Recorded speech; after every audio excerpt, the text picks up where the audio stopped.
नमस्कार, आप सबका मेरे YouTube चैनल एग्ज़ाम तक में स्वागत है। मैं आपके लिए हिमाचल प्रदेश में जो पीजीटी का पेपर होने वाला है, पेपर 1 का मॉक टेस्ट लेके आया हूँ। पेपर 1 में हमारे पास 50 क्वेश्चन रहने वाले हैं और 50 क्वेश्चन में से जो 15 क्वेश्चन है वो एचपी जीके से पूछे जाएंगे। बाकी हमारे पास उसमें हिंदी, इंग्लिश और जो करंट अफेयर है, करंट अफेयर से क्वेश्चन पूछे जाएंगे। जो एचपी जीके है, एचपी जीके से उसमें 15 क्वेश्चन पूछे जाएंगे, जिसके लिए मैं आपके लिए मॉक टेस्ट लेके आया हूं। यदि किसी को हमारी मॉक टेस्ट की पीडीएफ चाहिए तो हमारी इंस्टाग्राम आईडी एग्जाम तक 9 या टेलीग्राम चैनल एग्जाम तक 9 आप ज्वाइन कर सकते हैं। तो चलिए आज की वीडियो शुरू करते हैं। हमारा पहला प्रश्न है, हिमाचल प्रदेश के किस जिले को सेना से सर्वाधिक सम्मान प्राप्त करने का गौरव प्राप्त है? ए मंडी, बी शिमला, सी हमीरपुर, डी कांगड़ा। तो इसका सही आंसर होगा ऑप्शन डी कांगड़ा। जो कांगड़ा जिला है, कांगड़ा जिला को सेना से सर्वाधिक सम्मान प्राप्त करने का गौरव प्राप्त है। हमारा अगला क्वेश्चन है, जनवरी 2014 में सेना ने हिमाचल के किस खेल मैदान पर कब्जा किया था? ए लुहणू मैदान, बी नूरपुर मैदान, सी चौगान चंबा, डी सुजानपुर मैदान। तो इसका जो सही आंसर होगा वो होगा ऑप्शन बी नूरपुर मैदान। जो नूरपुर मैदान है उसको सेना ने जनवरी 2014 में अपने अधीन कर लिया था। आपको पता होना चाहिए कि जो नूरपुर का मैदान है ये किस जिले में स्थित है? ये हमारे पास कांगड़ा जिले में स्थित है। किस जिले में स्थित है? ये हमारे पास कांगड़ा जिले में स्थित है। और जो लुहणू मैदान है ये किस जिले में स्थित है? ये हमारे पास बिलासपुर जिले में स्थित है। और सुजानपुर का मैदान आपको पता होना चाहिए ये किस जिले में स्थित है? ये हमारे पास हमीरपुर जिला में स्थित है। और जो चंबा का चौगान है ये चंबा जिले में और चंबा शहर में स्थित है। यहाँ से मैं आपको दो मैदान और बता देता हूँ। एक हमारे पास ढालपुर का मैदान है जहाँ पर इंटरनेशनल जो हमारे पास दशहरा होता है, दशहरा फेस्टिवल होता है, वो कुल्लू जिले के ढालपुर मैदान में होता है। और हमारे पास एक अन्नाडेल मैदान है। अन्नाडेल मैदान हिमाचल प्रदेश के किस जिले में स्थित है? तो अन्नाडेल मैदान हमारे पास शिमला जिले में स्थित है। हमारा अगला क्वेश्चन है, बेघरों को जमीन के मामले में सरकारी नीति के अनुसार शहरी बेघरों को कितनी भूमि देने का प्रावधान रखा गया है?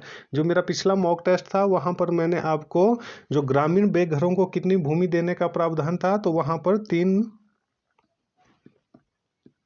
बिस्वा कितना 3 बिस्वा देने का प्रावधान था। और यहाँ पर हमारे पास जो पूछा गया है वो पूछा गया है कि शहरी क्षेत्र में जो बेघर लोग हैं उनके लिए सरकार ने कितनी भूमि देने का प्रावधान किया गया है? ए 6 बिस्वा, बी 5 बिस्वा, सी 4 बिस्वा, डी 2 बिस्वा।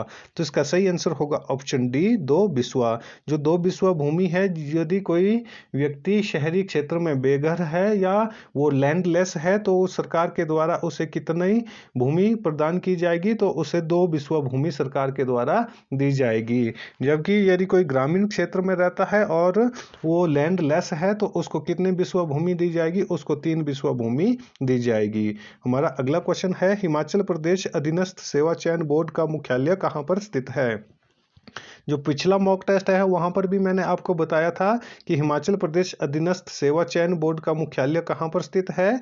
ए शिमला, बी हमीरपुर, सी धर्मशाला, डी सुंदरनगर। तो इसका सही आंसर होगा ऑप्शन बी हमीरपुर। जो हमीरपुर जिला है, हमीरपुर जिले में ही अधीनस्थ सेवा चयन बोर्ड का मुख्यालय स्थित है।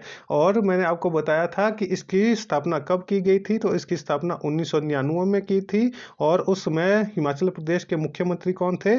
तो उस समय हिमाचल प्रदेश के मुख्यमंत्री श्री प्रेम कुमार धूमल जी थे। कौन थे? श्री प्रेम कुमार धूमल। और किस मुख्यमंत्री ने हमीरपुर अधीनस्थ सेवा चयन बोर्ड को बैन किया था? तो जो वर्तमान के मुख्यमंत्री श्री सुखविंदर सिंह सुक्खू है, उन्होंने जो हमीरपुर अधीनस्थ सेवा चयन बोर्ड है उसको बैन कर दिया था और अभी उसको फिर से बहाल कर दिया गया है। और इसकी स्थापना कब की गई थी? इसकी स्थापना 1999 में की गई थी। और किसने की थी? श्री प्रेम कुमार धूमल जी ने की थी। और इसका जो मुख्यालय है वो कहाँ पर है? वो हमीरपुर में है। और इसको किसने बैन किया था? किस मुख्यमंत्री ने बैन किया था?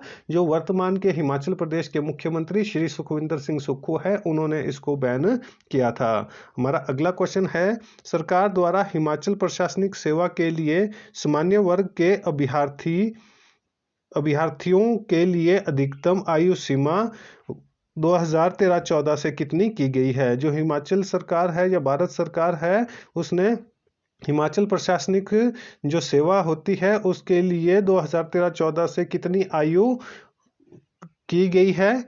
ए 25 वर्ष, बी 30 वर्ष, सी 35 वर्ष, डी 40 वर्ष। तो इसका सही आंसर होगा ऑप्शन सी 35 वर्ष। जो हिमाचल सरकार है या भारत सरकार है, भारत सरकार के द्वारा या हिमाचल सरकार के द्वारा हिमाचल प्रशासनिक सेवा जो HAS होते हैं, हिमाचल प्रदेश एडमिनिस्ट्रेटिव सर्विस में जो व्यक्ति होते हैं, उनके लिए जो अधिकतम आयु सीमा कितनी कर दी गई है? जो जनरल कैटेगरी के जो विद्यार्थी है उनके लिए हमारे पास जो आयु सीमा है वो 35 वर्ष तक HAS का जो एग्ज़ाम है वो दे सकते हैं। और Himachal Pradesh public service commission कहाँ पर है? Himachal Pradesh public service commission, हमारे पास जो Himachal Pradesh public service commission है वो किस जिले में स्थित है? तो वो हमारे पास शिमला में स्थित है। और शिमला में एक क्वेश्चन यहाँ से इस तरह से भी पूछा जाता है कि जो हमारे पास Himachal Pradesh public service commission है वो शिमला में कहाँ पर स्थित है?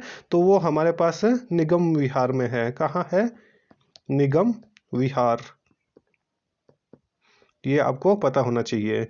हमारा अगला क्वेश्चन है, द पैराडाइज हिमाचल प्रदेश नामक पुस्तक के लेखक कौन है?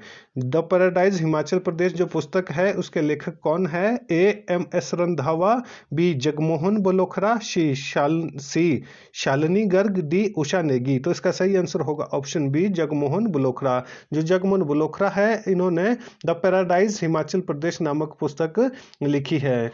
जो हमारे पास PGT का एग्जाम होने वाला है, जो हिमाचल प्रदेश के करंट अफेयर है, वो हमारे पास जो गिरिराज होता है, गिरिराज के मैंने आपके लिए वीकली करंट अफेयर लेके आता हूँ। वहाँ पर आप मेरी वीडियो को प्लेलिस्ट में जाकर देख सकते हैं कि गिरिराज करंट अफेयर के नाम से आपको प्लेलिस्ट मिल जाएगी। और हिमाचल प्रदेश में जितने भी एग्जाम होते हैं उसमें से जो करंट अफेयर पूछा जाता है वो गिरिराज पत्रिका से पूछा जाता है। और मैं ज़्यादा से ज़्यादा आपके लिए जो करंट अफेयर है उसको कवर करने की कोशिश करता हूँ। हमारा अगला क्वेश्चन है, हिमाचल प्रदेश में विद्युत दोहन क्षमता लगभग कितनी है? ए 22,000 मेगावाट, बी 25,000 मेगावाट, सी 30,000 मेगावाट, डी 35,000 मेगावाट। तो इसका सही आंसर होगा ऑप्शन बी 25,000 मेगावाट। जो हिमाचल प्रदेश है, हिमाचल प्रदेश में जल विद्युत दोहन क्षमता लगभग कितनी है? 25,000 मेगावाट की है। यहाँ से एक दो क्वेश्चन मैं आपको और भी बता देता हूँ कि हिमाचल प्रदेश में सबसे ज़्यादा जल विद्युत जो परियोजनाएं लगाई गई है वो किस नदी पर लगाई गई है? तो वो हमारे पास जो सतलुज नदी है, सतलुज नदी पर लगाई गई है। और एक और क्वेश्चन मैं आपको बता देता हूँ, हिमाचल प्रदेश में वह कौन सी जल विद्युत परियोजना है जो सर्वाधिक बिजली उत्पादन करती है? तो हमारे पास जो पार्वती विद्युत जल परियोजना है वो हिमाचल प्रदेश में सर्वाधिक बिजली प्रोड्यूस करती है। वो कितनी बिजली प्रोड्यूस करती है? 2051 मेगावाट। कितनी? 2051 मेगावाट वो बिजली उत्पन्न करती है। और ये परियोजना है ये किस नदी पर बनाई गई है? ये पार्वती नदी पर बनाई गई है। और किस जिले में यह परियोजना है? तो ये हमारे पास जो कुल्लू जिला है, कुल्लू जिले में ये परियोजना लगाई गई है। तो ये जो सारे क्वेश्चन आपको पता होने चाहिए कि हिमाचल प्रदेश की सबसे बड़ी जल विद्युत परियोजना कौन सी है? तो वो हमारे पास पार्वती जल विद्युत परियोजना है। और ये किस नदी पर लगाई गई है? तो ये पार्वती नदी पर लगाई गई है। और इसकी जो क्षमता है वो कितनी है? वो 2051 मेगावाट की है। और ये किस जिले में स्थित है? तो ये हमारे पास कुल्लू जिले में स्थित है। और हिमाचल प्रदेश में किस नदी पर सर्वाधिक जो बिजली उत्पादन किया जाता है? तो वो हमारे पास सतलुज नदी पर किया जाता है। और सतलुज नदी पर ही सर्वाधिक जो हमारे पास हाइड्रो प्रोजेक्ट है, हाइड्रो प्रोजेक्ट लगाए गए हैं।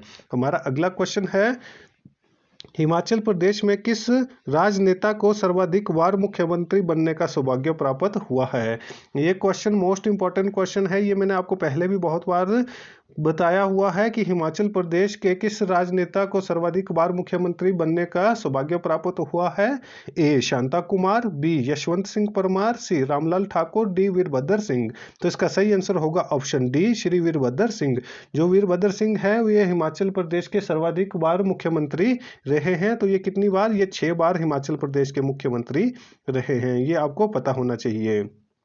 हिमाचल प्रदेश के पहले मुख्यमंत्री कौन थे? हिमाचल प्रदेश के जो पहले मुख्यमंत्री थे वो हमारे पास डॉक्टर यशवंत सिंह परमार है। ये अभी आपको पता होना चाहिए, ये भी बहुत बार एग्जाम में पूछा जाता है कि हिमाचल प्रदेश के पहले मुख्यमंत्री कौन थे। तो हिमाचल प्रदेश के पहले मुख्यमंत्री यशवंत सिंह परमार थे। जब भारत में इमरजेंसी लगी थी 1975 के दौर में, तो इनको अपने पद से ये हट गए थे और इनकी जगह पे कौन मुख्यमंत्री बने थे? इनकी जगह पे रामलाल ठाकुर मुख्यमंत्री बने थे। और 1977 में जब फिर से चुनाव किए गए तो हिमाचल प्रदेश में गैर कांग्रेसी सरकार आई थी और उस समय गैर कांग्रेसी जो पहले मुख्यमंत्री बने थे वो कौन बने थे? वे हमारे पास शांता कुमार जी बने थे। तो ये सारे जो फैक्ट है आपको पता होने चाहिए। और उसके बाद 1980 में जो शांता कुमार जी है ये इनकी सरकार गिर जाती है। और फिर उसके बाद जो रामलाल ठाकुर है, रामलाल ठाकुर को हिमाचल प्रदेश का मुख्यमंत्री बनाया जाता है, जो 1982 तक हिमाचल प्रदेश के मुख्यमंत्री रहते हैं। और उसके बाद जो श्री वीरभद्र सिंह है ये हिमाचल प्रदेश के मुख्यमंत्री बनाए जाते हैं। तो जो वीरभद्र सिंह है ये पहली बार मुख्यमंत्री कब बने थे? ये पहली बार मुख्यमंत्री 1982 में बने थे। मैंने आपको पूरा टाइम पीरियड बता दिया है कि हिमाचल प्रदेश के जो पहले मुख्यमंत्री बने थे वो कौन बने थे? वो डॉक्टर यशवंत सिंह परमार बने थे। जब इमरजेंसी हुई तो इमरजेंसी के बाद इन्होंने अपने पद से इस्तीफा दे दिया था 1975 में। और उसके बाद जो मुख्यमंत्री बने थे वो कौन बने थे? रामलाल ठाकुर बने थे। और 1977 में पहली बार गैर कांग्रेसी सरकार आई थी जिसमें मुख्यमंत्री कौन बने थे? शांता कुमार जी बने थे। और 1980 में इनकी सरकार गिर गई थी और उसके बाद जो मुख्यमंत्री बने थे वो फिर से रामलाल ठाकुर को बनाया गया था। और ये 1980 से 1982 तक हिमाचल प्रदेश के मुख्यमंत्री रहते हैं। और 1982 के बाद हिमाचल प्रदेश के जो मुख्यमंत्री बनाए गए थे वो श्री वीरभद्र सिंह हैं। और ये हिमाचल प्रदेश के सर्वाधिक बार मुख्यमंत्री बनाए गए हैं। तो ये आपको पता होना चाहिए कि ये 6 बार हिमाचल प्रदेश के मुख्यमंत्री बने हैं। और शांता कुमार पहले मुख्यमंत्री थे जिसके शासनकाल में राष्ट्रपति शासन हिमाचल प्रदेश में लगाया गया था। ये सॉरी, ये क्वेश्चन भी एग्जाम में बहुत बार पूछा जा चुका है कि किस मुख्यमंत्री के कार्यकाल में राष्ट्रपति शासन हिमाचल प्रदेश में लाया गया था। तो पहली बार जो शांता कुमार थे, शांता कुमार के शासनकाल में, इनके शासनकाल में राष्ट्रपति शासन लगाया गया था। कब? 1992 में। आपको ये भी पता होना चाहिए कि इनके शासनकाल में 1992 में राष्ट्रपति शासन लगाया गया था और इनकी सरकार गिर गई थी। हमारा अगला क्वेश्चन है, शिमला स्थित अन्नाडेल मैदान किसके नियंत्रण में है? ए भारतीय सेना, बी राज्य सेना, बी हिमाचल क्रिकेट संघ, डी भाषा व संस्कृति विभाग। तो इसका जो सही आंसर होगा वो होगा ऑप्शन ए भारतीय सेना। जो शिमला स्थित अन्नाडेल मैदान है उस पर किसका नियंत्रण है? तो उस पर भारतीय सेना का नियंत्रण है। मैंने आपको पहले भी बताया था कि अन्नाडेल का मैदान किस जिले में स्थित है, तो वो हमारे पास शिमला जिले में है। और इस पर किसका नियंत्रण है? इस पर भारतीय सेना का नियंत्रण है। हमारा अगला क्वेश्चन है, हिमाचल प्रदेश के किस जिले में सर्वाधिक निजी विश्वविद्यालय है? ये भी आपको पता होना चाहिए कि हिमाचल प्रदेश में सर्वाधिक जो प्राइवेट यूनिवर्सिटीज़ है वो किस जिले में है? ए शिमला, बी कांगड़ा, सी हमीरपुर, डी सोलन। तो इसका सही आंसर होगा ऑप्शन डी सोलन। जो सोलन जिला है, सोलन जिले में ही सर्वाधिक निजी विश्वविद्यालय है। और हिमाचल प्रदेश में सर्वाधिक कहाँ पर प्राइवेट यूनिवर्सिटीज़ है? वो सोलन जिले में है। यदि उनका आंकड़ा देखा जाए तो एक समय तक ये कितनी थी? 13 थी। अभी करंट का इसमें पता नहीं है कि कितनी यूनिवर्सिटीज़ है, परंतु जो सोलन जिला है, सोलन जिले में लगभग 13 विश्वविद्यालय हैं जो प्राइवेट है। और जो एचपीयू है, एचपीयू की स्थापना कब की गई थी? तो एचपीयू की स्थापना 1970 को की गई थी। ये वाला क्वेश्चन भी बहुत बार पूछा जाता है कि हिमाचल प्रदेश विश्वविद्यालय की स्थापना कब की गई थी? हिमाचल प्रदेश विश्वविद्यालय की स्थापना 1970 में की गई थी। जो कृषि विश्वविद्यालय है वो कहाँ पर स्थित है? वो पालमपुर में स्थित है। और पालमपुर विश्वविद्यालय जो कृषि विश्वविद्यालय है उसकी स्थापना कब की गई थी? उसकी स्थापना 1978 में की गई थी। और जो नौनी में हमारे पास हॉर्टिकल्चर विश्वविद्यालय है तो उसकी स्थापना कब की गई थी? तो उसकी स्थापना 1985 ईस्वी में की गई थी। तो ये जितनी भी यूनिवर्सिटीज़ हैं इन सब के बारे में हमें पता होना चाहिए। और हिमाचल प्रदेश में जो सेंट्रल यूनिवर्सिटी है तो उसकी स्थापना कब की गई थी? तो उसकी स्थापना 2008 में की गई थी। और सेंट्रल यूनिवर्सिटी किस जिले में स्थित है? तो वो कांगड़ा जिले में स्थित है। तो ये सारे के सारे जो क्वेश्चंस है ये आपको पता होने चाहिए। हमारा अगला क्वेश्चन है, मंडी का कौन सा शासक था जो तंत्र विद्या पर विश्वास रखता था? ए ईश्वरी सेन, बी सिद्ध सेन, सी जालिम सेन, डी विजय सेन। तो इसका सही आंसर होगा ऑप्शन बी सिद्ध सेन। जो राजा सिद्ध सेन थे ये तंत्र विद्या पर विश्वास रखते थे। और जो मंडी के राजा कौन थे? सिद्धसेन थे, जो तंत्र विद्या पर विश्वास रखते थे। और यहां से मैं आपको एक और क्वेश्चन बता देता हूं सेन नृत्य के बारे में, कि सेन नृत्य हिमाचल प्रदेश के किस जिले में किया जाता है? तो जो सेन नृत्य है ये हमारे पास चंबा जिले में किया जाता है। ये आपको पता होना चाहिए। इसमें जो ज़्यादातर बच्चे हैं वो कंफ्यूज हो जाते हैं, उनको लगता है कि जो मंडी है मंडी में ही सेन नृत्य किया जाता है, परंतु जो सेन नृत्य है ये हमारे पास कहाँ किया जाता है? ये चंबा जिले में किया जाता है। हमारा अगला क्वेश्चन है, हिमाचल प्रदेश विश्वविद्यालय के उपकुलपति कौन है? मैंने आपको बताया कि हिमाचल प्रदेश यूनिवर्सिटी की स्थापना कब हुई थी? तो इसकी स्थापना 1970 ईस्वी में हुई थी। और हिमाचल प्रदेश विश्वविद्यालय के जो वर्तमान समय में उपकुलपति कौन है? A Kuldeep Agnihotri, B professor Chandrarekha, D N Vajpayee, C D N Vajpayee, D Jyoti Prakash. तो इसका सही आंसर होगा ऑप्शन डी ज्योति प्रकाश। जो ज्योति प्रकाश है वे हिमाचल प्रदेश विश्वविद्यालय के उपकुलपति है। और जो कुलपति होते हैं वो राज्यपाल होते हैं। जो हिमाचल प्रदेश के वर्तमान समय में कौन राज्यपाल है? तो हिमाचल प्रदेश के वर्तमान समय में राज्यपाल शिव प्रताप शुक्ल है। कौन है? शिव प्रताप शुक्ल। हिमाचल प्रदेश के वर्तमान समय में कौन राज्यपाल है? तो वो शिव प्रताप शुक्ल है। और डीजीपी के बारे में भी मैंने आपको बताया था, वो आप मेरी जो करंट अफेयर गिरिराज की लास्ट वाली वीडियो है वहां पर आप देख सकते हैं कि हिमाचल प्रदेश के जो नए डीजीपी है वो कौन बने हैं। हमारा अगला क्वेश्चन है, शामला गांव के स्थान पर वर्तमान समय में हिमाचल का कौन सा शहर आबाद है?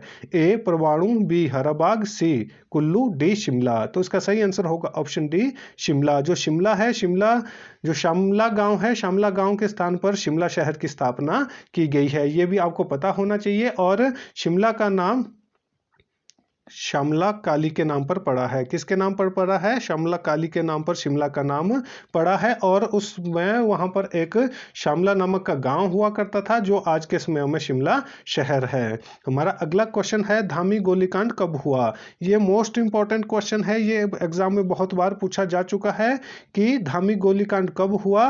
ए 1939 में, बी 1937 में, सी 1935 में, डी 1938 में। तो इसका सही आंसर होगा ऑप्शन ए 1939 में। जो धामी गोलीकांड हुआ था वो कब हुआ था? वो 16 जुलाई